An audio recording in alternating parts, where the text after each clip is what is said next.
What if I told you the new Wolf of Wall Street was a 19-year-old guy on Instagram who sells insurance? Now this video is going to be going over Juliano Massarelli's content funnel.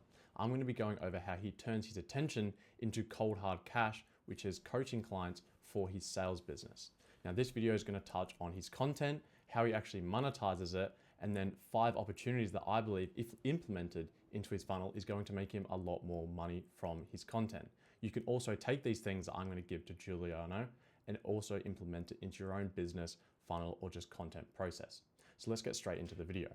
Now, how he gets his attention. Juliano really starts with 2 main short form platforms, which is TikTok and Instagram. These are the 2 main platforms that he relies on to garner all his attention. Now you can see here from the screenshot, if I go here, 269,000, that's when I took the screenshot. If I look now, it's 310,000. Like he has grown a ton and he's gone really, really well at the moment. This means he's growing at such a rate that he's bringing in so much attention. His videos do really, really well. Like if we go back to Instagram, check his videos, like I think this 2.6, I think that's one of his most recent ones. That's got 2.6 million views. So he's growing like absolute crazy at the moment. So this means he needs to start capturing this attention. So at the moment, how does he currently capture this attention? He puts it through a link tree. Now this link tree goes to a few different things. It goes from Snapchat, Spotify, YouTube, Instagram, TikTok, and then the one-on-one coaching. Now, the thing with Juliano's content is it really just relies on himself. It's a pure personal brand where he himself is really personable. He knows what he does it really, really well. And he's an outlier in that fact. And that's why he's growing so much at the moment. His content inherently pushes him as an authority, as he's super comfortable on camera. He's got the money. Like he obviously, for a lot of his sales calls, he shows how much he's actually made for them call. Like here, how I made 1,400. Where's another example? There's more examples of where he's actually made money from his call. Right there, $2,100 from a sales call. This automatically positions him, 1, as an authority. 2, he's also entertaining. So he's got the authority. He's educating people basically, right? He's teaching people, here's how to sell from my sales calls. You're watching me sell in real time. So he's also putting his own personal brand on the line. He's putting risk on the line. He's putting himself on the line to, if he fails, he's still going to post that, which he does. But the good thing is he posts his fails. He posts himself failing and people still love it. Like they get millions of views. I'm pretty sure this one here, he failed, like technically, right? However, he just made it into a viral video by just having a good time and being personable. So Juliano really relies on being genuine and authentic, but he also takes advantage of the money he makes and the positions he's at to show himself as an authority. So all these leads coming into his link tree are people who are 1, either entertained, or 2, being educated and seeing that he's an authority and want to learn from him. However, I do believe a little bit of an issue that's currently here is 1, there's choice paralysis. So they come from his TikTok or his Instagram, right? As I said, entertain or authority-based people. They're going to be educated by him and see him as an authority, or they're just going to be entertained and say, this kid is funny, right? Or I shouldn't say kid, he's literally the same age as me, but Juliano, right? They're going to see him as funny. Yeah, they're going to go to this and they're not really going to know where to go. And starting off with the one-on-one coaching here, I don't believe is actually the best move. For Juliano, the best move would actually be pushing to YouTube or Kick, as he started streaming on Kick recently, which I think is really good. Being a genuine, authentic creator is the best way moving forward into this new year, right? If you can be authentic and genuine, you're going to outshine everybody and you're going to be so much well respected compared to everybody else. And that's what Juliano does so well. That's why he's blowing up so fast, is because he is genuine. He is authentic. So removing the one-on-one coaching, in fact, would benefit him. And he does this because the people who see him as an authority, who want to learn from him, are actually going to be a small percentage compared to those who are actually entertained by him. And there's people who are entertained by him, they don't really want to be soft sold. They don't want to have to click a link. They don't want to feel like they're being sold to. They just want to consume more content. That's why they're clicking a link. They want more of Juliano. So what are they going to do? They're going to go to his YouTube. And that's where I think the easiest fix at the start of this funnel is just going to be Juliano from his TikTok and his Instagram pushing straight to YouTube. Remove all these other links. You don't need all these other links, right?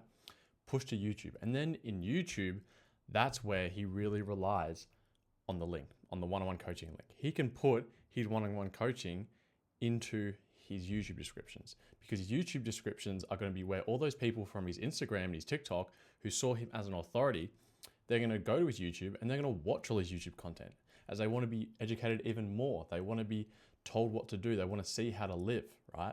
Which Juliano at the moment does very well with the lifestyle content, with some of his top performing videos being getting a car at 18, showing off his story and where he went and where he is now. So his YouTube is a huge asset here for him, because he should be pushing all those people who are entertained, all those people who saw him as an authority, he should be pushing them to the YouTube.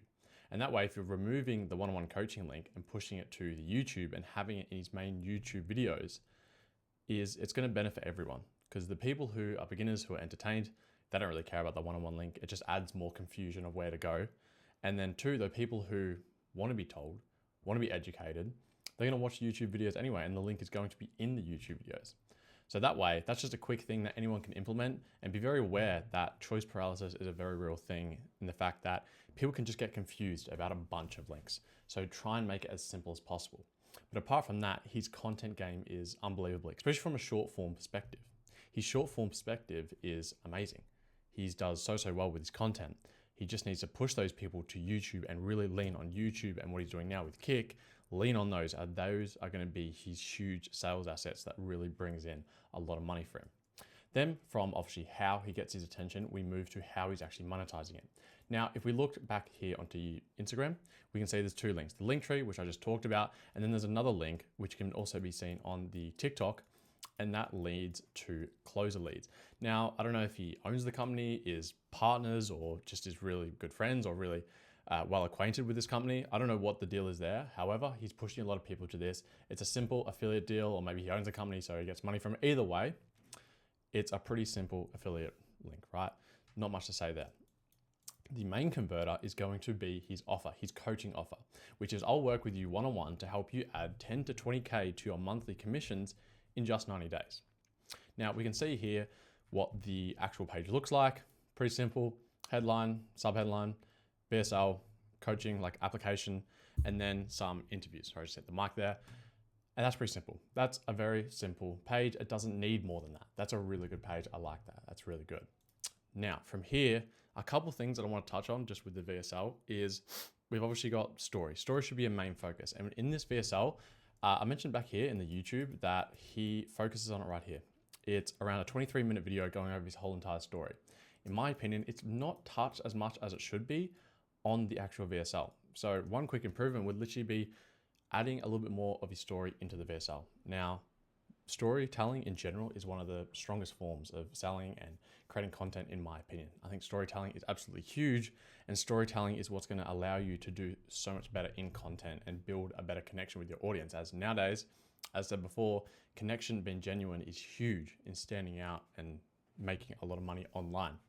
So my suggestion would be take that story video, just compress it and add that to the start, and add that to maybe the whole VSL, and just create a really decent linear connected storyline within this VSL. That's really going to help. So anyone who's creating a VSL, just keep that in the back of your mind, that storytelling is a huge factor in how successful a VSL can be. Then for the time limit, obviously if you're talking about something really complicated, you need the time. Maybe you need 30 minutes to talk about this. However, the 12 minutes and 49 seconds here, I think just is a little bit too long. So again, just cutting down that VSL a bit, I think will help out a lot, just by getting a higher quality of person in, because they're not dropping off, they're not getting bored, whatever. I think just obviously watching the VSL, it definitely could be cut down a bit. And then the flow, like super nitpicky, but I do want to touch on it because I do believe this small stuff is actually really important, especially when you're creating such an official thing like a VSL. If I'm looking at the camera now and then I like look away to the right when I'm supposed to be looking directly at the camera, then that can make you guys think, okay, why is he looking away? Is he reading a script? Whatever, right? And that can be seen in this VSL here. You can see Juliano, you can see his eyes dart to the right just a couple times here and there. That's instinctively, whether I'm aware of it or not aware of it, the lead's going to see that and be like, okay, maybe is he looking at a script, or maybe he's not paying that much attention. Is he having to read a script because he doesn't really care? And as soon as they hear in their mind that, oh, does he really care? Then that's going to make the lead be like, oh, why should I buy then? That's just going to create little seeds of doubt. And when you're in the sales process, you don't want to create any seeds of doubt. You want to be as professional as possible and as clear as possible, because any seeds of doubt, they're going to grow, right? They're going to grow, and then it could literally be the difference between a sale and no sale. So there's a couple of things there. Obviously the flow thing and how well it flows from obviously reading a script or not. It is nitpicky, but I always think that those things, they can be a difference between a sale and no sale. But apart from that, a really high quality VSL, obviously Juliano is very good at what he does. Then, as we saw above, it goes to an application. So these are the questions here. Do you have life insurance yet? Obviously pretty simple. Are you located in the United States? What's your income? What do you want to be making? How much are you open and willing to invest? Pretty simple. And then you get pushed to a confirmation page. Now, one thing I did notice with this confirmation page is that there's no real steps here. And I think that's another thing that could be really improved in the funnel, is just by adding some steps, telling people what to do, right? If from here I get told, here's a free training, go watch a free training, go watch more of my YouTube, I think that's just going to help keep the lead in the ecosystem than what's otherwise done here. I think it's really good. He's got the testimonials, but another thing, I don't know if he means to or not, maybe he doesn't have the automation set up, but I obviously applied twice because I saw this up here and it says unqualified thanks. So I thought, okay, maybe this means I'm unqualified because I clicked, I don't have my license or I'm not in the US. So then I did a second time clicking everything, like the most qualified person ever is what they would click, is what I did. And I still got sent to unqualified thanks. So I don't know, maybe I just, for some reason, they can check my IP and say I'm in Australia and for some reason I'm unqualified, but then there's no point for that US question to really be in there. So I don't know what that unqualified means. I still could have qualified here, but either way, the point is I didn't get a confirmation email. And I still checked before, no confirmation email from both submissions. That's a really simple thing that can add a lot. Just add, hey, we got your application, here's what to do in the meantime. Super simple, but I think that does a lot. But again, this is a really simple confirmation page. Apart from those couple additions, really good, no issues here. So that's what his overview of his current funnel looks like. We've got the first page and then we've got the submission page, really focusing on the testimonials here. I think these are really good. A lot of people just do text testimonials or other types of testimonials that aren't interview types where they actually show a story. He does this really well. Obviously how Jordan went from being a dishwasher to making $30,000 a month, I think that's very good. And he's leaned very well on these testimonials and I think they're perfect. So really smart here, focusing on these really high quality couple of testimonials rather than just flooding the page with just a bunch of text messages or something that really don't mean too much compared to the interview style where you can really hear someone's story. And as I said before, stories are so powerful. Now, the couple things that I think he has an opportunity in by adding into his funnel and just improving it a bit, just so he can make a lot more money. And now these are technical stuff, are all very basic stuff that you can also implement into your own funnel, business, content process, whatever it may look like. Now, the first one is just adding a lead magnet or / a low ticket thing. Now, as you can see here, he's got a simple application funnel below the VSL. Now, on the, I guess, the coaching side of things for the one-on-one coaching funnel, maybe adding just some more questions, as I'll actually quickly touch on here because it's relevant, is expand the application a bit for just the main sales page here. Add a couple more questions, especially this one here, which is sales challenges. If they can write down their specific challenges that they're facing in life with their sales, with their closing, if they can write that down on paper, metaphorically, then that's really going to help them become more problem aware. They're aware of their problems now. They've also told you the problem, so you or the closer can hop on the call and be like, okay, these are the exact issues Christian's facing. Let's target them, and it's just going to be an easier sell. I don't really see that in the current application. So just by expanding the application, I think, and adding a couple more questions here, is really just gonna be super valuable from the closer and your side, and also the lead side. It's gonna get them more problem aware if they can write down their challenges that they're facing and really go in depth of what the issues are and why they're applying. Give them the reason for why they're applying, because they could just be going on autopilot because they like your content. Really get them thinking, why am I applying? What's the issue? Let's get to the root issue before I've even hopped on the call. So then when they hop on the call, it's just gonna be an easier sell and it's easier for everybody. So that's in terms of like the lead magnet low ticket, that kind of plays into that. But for the low ticket side where you're selling maybe a $50 product, I think that's a big area that Juliano could lean into a bit, is have a sales funnel like quiz and just give them a sales maturity level. Give them like a high, low, medium, whatever that may look like, whatever the kind of terminology is there in the closer space. Give them a maturity level, right? It's the most simple thing to do, but I think it's so valuable if Juliano did implement this, because you've got a bunch of beginners now. You're saying people, they're like, oh, Juliano, he looks like so much fun, making all this money, and it's just having a good time. He's playing music. It's chill. It's fun. It's energized. Like, this is so much better than me working Macca's or just wherever, right? Some like quote unquote dead end job. So they're going to be like, okay, I wonder where I stand. Maybe I do have some sales experience. Maybe I have no sales experience. Let's see what my level is. And it can just be the most random level, most random, make up your own terminology at that point, but just quantify them, give them something, give them a level that they're at that they can go from, and also capture their email. So I think that's a super simple thing to do because it's easy, right? It's easy for them just to put in their email, they're getting something back in return and they benefit from it because now they're like, okay, I'm a low maturity level or I'm a low level closer, whatever that may mean to them, right? And then it's pretty simple from there to sell them on a free mini course or a checklist or a $50 course or a $90 course or anything around that, anything low ticket, especially like a course, just a mini course, like a foundational course, I think is going to be super, super valuable because someone can complete this. You've now got the email, you've got obviously the information about themselves and where they're at. And then you can say, hey, at the moment, in this quiz, you've landed at a low maturity level. Here is my $50 $50 course that you can buy. And that's going to give you everything to reach maybe a medium or high. It's going to give you the foundations. That's such an easy sell.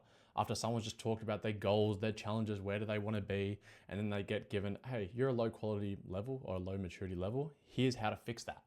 You literally get them to talk about their problems, tell them where their problems are, and then you give them the solution to get above their problems and fix them. You literally give them the solution straight away after they figured out their own problem. I think that's a really easy way to take advantage of the low ticket market, that all the attention that Juliano is getting. I think that's a great way for him to implement that and start really tackling the beginner level of the market. And then we obviously have, as I mentioned, extending the application form. I think it's going to be beneficial for both the lead and the seller side. Then we've just got a simple email sequence. So I did touch on that. I didn't get a confirmation email, which was a bit weird. I was surprised I didn't get a confirmation email. So start off simple, one email, confirmation email with maybe a free resource, some steps, go watch my YouTube video. Now finish this free mini course or go through this checklist to see where you stand, all that kind of stuff. Literally taking stuff from the lead magnet / low ticket idea here and the framework here and just adding that to the welcome sequence. So when someone opts into a lead magnet or when they finish the submission here, they get an email sequence, right? That talks about maybe the success stories of the testimonial, talks about common objections that may be addressed within this process. Do you have enough money, where you are in your life, etc. Another success story, send the application invite maybe then. For the lead magnet stuff, this is when you'd also just push them to the sales page and say, hey, apply here now if you want to. Then more scarcity, urgency, and then a final invitation or maybe acceptance wherever, if you want to go down the lead magnet route or you want to go down the one-on-one application, this still applies either way. Have an email sequence that touches on some testimonials, handles the common objections, and then pushes them to the next step. I think that's a really easy thing to implement for Juliano to do, especially with the step after submission. If he just has some next steps, check your inbox, you check your inbox, it's a free resource, maybe some next steps, go watch my YouTube video, complete this checklist, and we'll let you know within 24 to 48 hours. Because at the moment as well, it just says has been submitted. Literally changing the words for 24 to 48 hours is going to create a lot more, I guess, comfort within the lead, because now I don't really know when I'm going to be submitted. I don't know if I'm going to be submitted. And at least you can tell me, hey, you will know if you're in or not in the next 24 to 48 hours. And I think that really just adds a lot of comfort to the lead and it keeps them in your ecosystem. The whole goal is to keep someone in your ecosystem for as long as possible. Then from here, we go to number 4, which is the YouTube strategy. Now, I did again touch on his YouTube strategy, which is decent at the moment. He really focuses on the lifestyle content. His lifestyle content is really good. If we check his top performing content, it's the story, it's the buying the car, it's the spending money, it's making money. That kind of lifestyle content is his best performing content. One thing that he does miss, which you can either make another channel, like a subsequent channel for, or create stuff on this channel, is make a business channel, make business content, talk about, break down how he actually funnels people into his business, into his coaching business. How does he do it? What does he do here? What are the sales systems, right? What techniques can he teach? Go videos over how to handle certain objections, go over sales training, talk about case studies, right? And then have the lifestyle and behind the scenes content. That way, his YouTube is now a huge sales asset here for him. It already is a good sales asset, but this just takes it to the next level. And now he's taking all those people like the beginners, and now he's even teaching them here. He's teaching them in this bit how to be maybe a mid-level person, and then this funnels more into his one-on-one coaching. So it's all just a big cycle, and YouTube is a huge proponent of getting leads in for either low ticket, high ticket, mid ticket, whatever ticket or whatever price it is. YouTube is a huge proponent of that. So I think if he just optimized his strategy just a little bit better and landed more on the business side of the content, where it's just free stuff and even mindset stuff, would be very, very beneficial to be focused on for his YouTube. Then the last thing is the post-application process, which I did speak about obviously throughout this video here, but I think it's so important.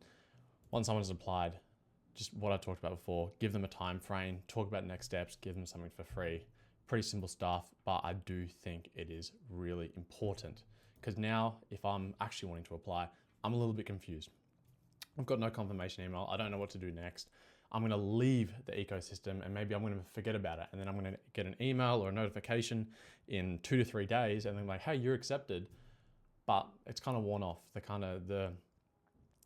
The idea of working with Juliano has kind of worn off now, and I've escaped his ecosystem. So you need to take back the control with telling them what to do next, give them some steps, give some free stuff, have another VSL or another video just talking about, hey, now that you've submitted, here's what you can do now, here's what I did, like just another VSL basically, talking about what you did, just more information about yourself, build more trust, build more connection, just anything to keep them in touch with you is going to help so much in the post-application process. So those are the 5 technicals that you can go and implement yourself in your own funnel. And then now I want to talk about stuff that is mainly just for Juliano and what I think he could do here, which is, I don't know what that is just focusing on competition. Competition is a huge part of Wolf of Wall Street, right? If you've watched Wolf of Wall Street, which you most likely have if you're watching this video, Wolf of Wall Street really focuses on competition at the start. You can see Jordan Belfort in a small firm and he's competing with everyone on commissions, and he obviously does really well, stands out, and then the story goes on from there. But the movie, it literally is around competition. It's competing at the highest level. And you can see the trading floor scenes, everyone's competing with each other to fight for commissions. And obviously, Juliano calls himself the Wolf of Insurance. So he really takes everything from the Wolf of Wall Street and adapts it to himself. So I think the competition thing is a huge part of his success, or it could be a huge part of his success. So what I'm thinking for him would be add sales coaching or sales calls and basically make them fight for each other, right? Compete. Have like a kick live stream. Have a live stream where it's 2 people, like you do on a Discord, right? Do a Discord, add a bunch of people in the Discord. You got 2 people, one either side, and they're fighting, right? They're fighting for who can handle the best objection, who can handle it in the most creative way, who can dial the fastest and close the fastest. All those kind of things where people can compete with each other for a prize. Maybe it's a cash prize, maybe it's a free coaching call. It literally could be anything at this point. It doesn't really matter as long as there's a prize and someone can compete. And then if his audience sees that people compete, and if it's like a Discord where everyone can hop in and it's just luck of the draw if you get pulled up onto the Discord stage and then you can basically compete with other person, then do that. It can even be like a gated competition where you do competitions for prizes, but then you show them obviously in public and say, if you want more of this or you want to try this, obviously come into the coaching, come into the group coaching, buy this, buy that. I think the competition in whatever way, obviously Juliano would decide to do this, I think at the core of it, it should be a huge part of his brand. And it is, but we just don't see it at the moment. Maybe he is doing something like this down the line, but I think the part of literally live streams, just raw live streams of people competing for prizes, competing who's a better closer. Maybe there's a leaderboard, a public leaderboard, something like that. Maybe there's a free community just to see who can make the most from closing. Whatever that looks like, I think competition should be a huge part of Juliano's brand. And that's just something I wanted to add in there, as I think for every personal brand you have, for your own personal brand, your own content creation process, you're going to have a unique edge. And you need to find your unique edge if you want to succeed with a personal brand, with creating content, etc. Juliano's is the competition factor. I don't really see anybody like this doing public competitions on sales, closing, whatever. I think that would be really cool and super, super entertaining to watch, especially with Juliano running it, because he himself is quite personable, energetic, and I think that would just make everything a ton better. And this idea of competition and these competitions would definitely crush. So for yourself, you can obviously think, as a personal brand, what am I unique at? What can I create in my own personal brand that could be like this competition idea where I'm unique, where I can stand out from everything else and lean into what I'm good at? So that's been this video going over Juliano Massarelli's funnel, going over everything that he does at the moment, why he does it so well, the opportunities that he can add into his funnel to make it a lot better and convert so much more. And then also just a quick idea for the idea of competition and talking about how you can make your personal brand unique. So if you guys want to work with me, I'll put a link down below. Apart from that, watch my other videos. They also go more in depth into funnels, other creators' funnels. And if you're a content creator, it's going to be very, very beneficial to yourself. Apart from that, it'd be much appreciated if you subscribe, and I'll talk to you guys in the next video. Cheers.